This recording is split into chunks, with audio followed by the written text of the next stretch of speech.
غلغلہ کیسا ہے، روب کیسا ہے۔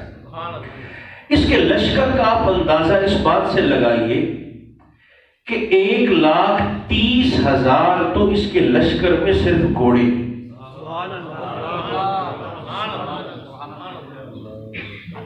1.5 لاکھ کے قریب اس کے لشکر میں پیادہ سپاہی ہیں، اور ہر سپاہی 10-10 کے مقابلے میں لڑنے کے لیے اکیلا کافی ہے۔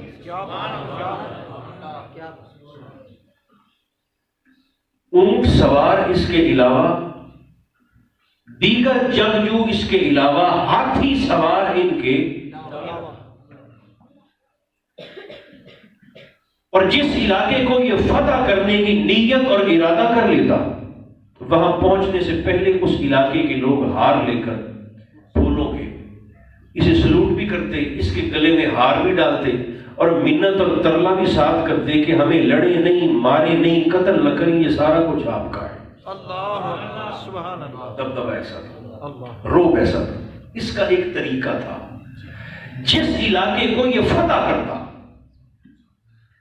وہاں سے نکلتے وقت اس علاقے کی، اس شہر کی عظیم الشان 10 علمی شخصیات کو اپنے ساتھ، علماء کو، حکماء کو ملا کر لشکر کے ساتھ بٹھا کر اگلی منزل پر روانہ کرتا۔ 10 نہ 9 نہ 11، 10 حکماء کو، بڑے بڑے تھنک ٹینک اس علاقے کے اٹھا کر اپنے ساتھ لے جاتا۔ اس نے اتنے علاقوں کو فتح کیا کہ اس کے لشکر میں ان علماء کی تعداد 4,000 ہو گئی۔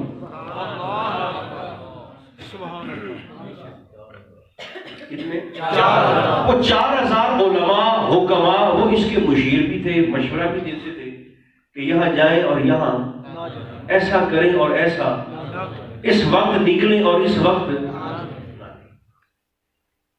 اور لشکر کتنا ہوگا، چونکہ شہروں کے شہر ساتھ چلتے تھے۔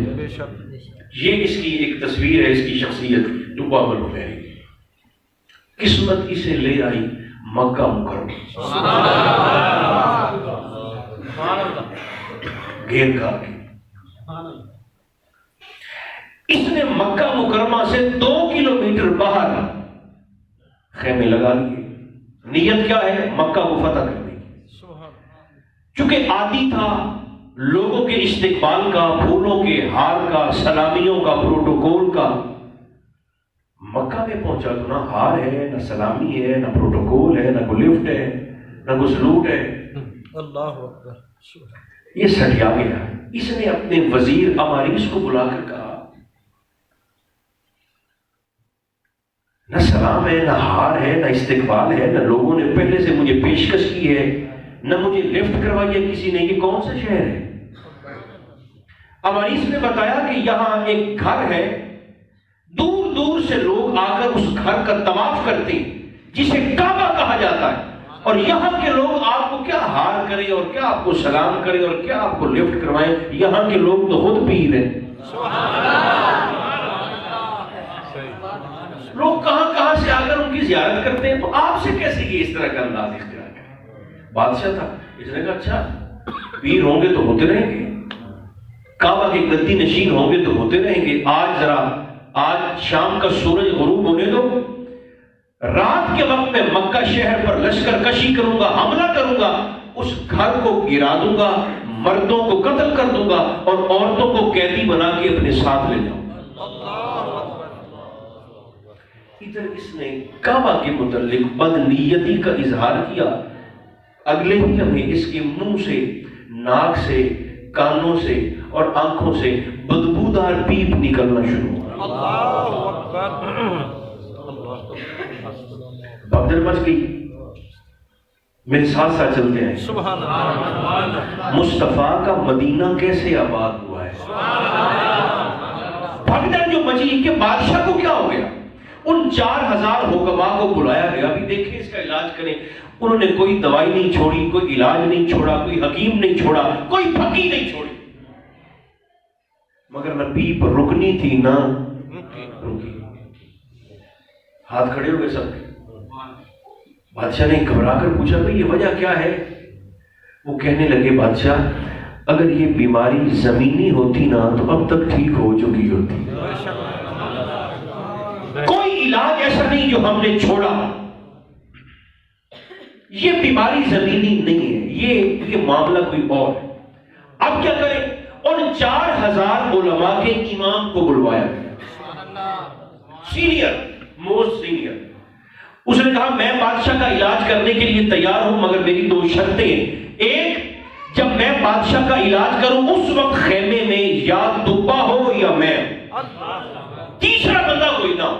اور دوسرا، میں جو کہوں دبا کو کرنا پڑے گا. انہوں نے کہا ہمیں منظور ہے، آپ علاج کریں. تخلیہ ہو گیا، خیمہ گاہ سے سارے نکل گئے. بدبو اتنی ہے، تعفن اتنا ہے کہ بادشاہ کے خیمے میں بیٹھا نہیں جاتا.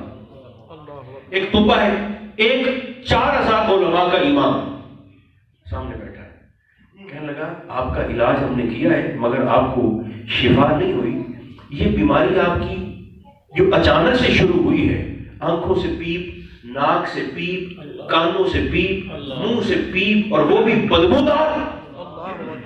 اس نے کہا یہ دنیا کی بیماری نہیں ہے، تو یہ بتا کہ اس شہر میں ایک گھر ہے، آپ نے اس گھر کے متعلق کسی بدنیتی کا اظہار تو نہیں کیا؟ اس نے کہا میں نے تو کہا ہے کہ گھر کو گرا دوں گا، مردوں کو مار ڈالوں گا، عورتوں کو ساتھ لے جاؤں. امام العلماء کہنے لگے بالکل ٹھیک، تشخیص ہو گئی، اب تیرا علاج یہ ہے. ادھر دیکھیں جو میں نے پڑھا ہے میں آپ کو کر کے دکھاتا ہوں. اس نے کہا تشخیص تیری ہو گئی ہے، اب اس کا علاج یہ ہے اپنے گلے میں ڈالو پٹکا،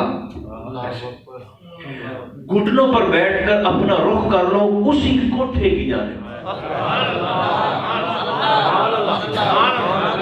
بیماری سے شفا چاہیے تو کھری نیت سے توبہ کرو. اس نے کہا میرے پیو دی بھی توبہ دے، میرے دادے دی بھی توبہ. ادھر اس نے توبہ کی، ادھر پیپ. سبحان اللہ. اب جس کے ساتھ یہ ہو رہا ہے وہ تو حیران ہوگا نا، حیران ہو گیا اور سوچنے لگا. مریض کو بلوا کر کہنے لگا اس کوٹھے کا رب اتنا طاقتور ہے؟ انہوں نے کہا ہاں. کہتا اچھا پھر مجھے کل لے چلو اور دکھاؤ کہ جگہ کیسی. اگلے دن جب اسے بلایا گیا اور لایا گیا، بیت اللہ شریف اس وقت پتھروں سے بنی ہوئی بلڈنگ تھی، پتھروں کی بنی ہوئی عمارت تھی. اس نے بطور نذرانہ، بطور نظر پہلی مرتبہ یمن سے سرخ حریر کا کپڑا منگوایا جس پر سنہری داریاں تھیں. تاریخ میں یہ پہلا خلاف تھا جو دبا اول نے بیت اللہ شریف پر بطور شکرانہ چڑھایا.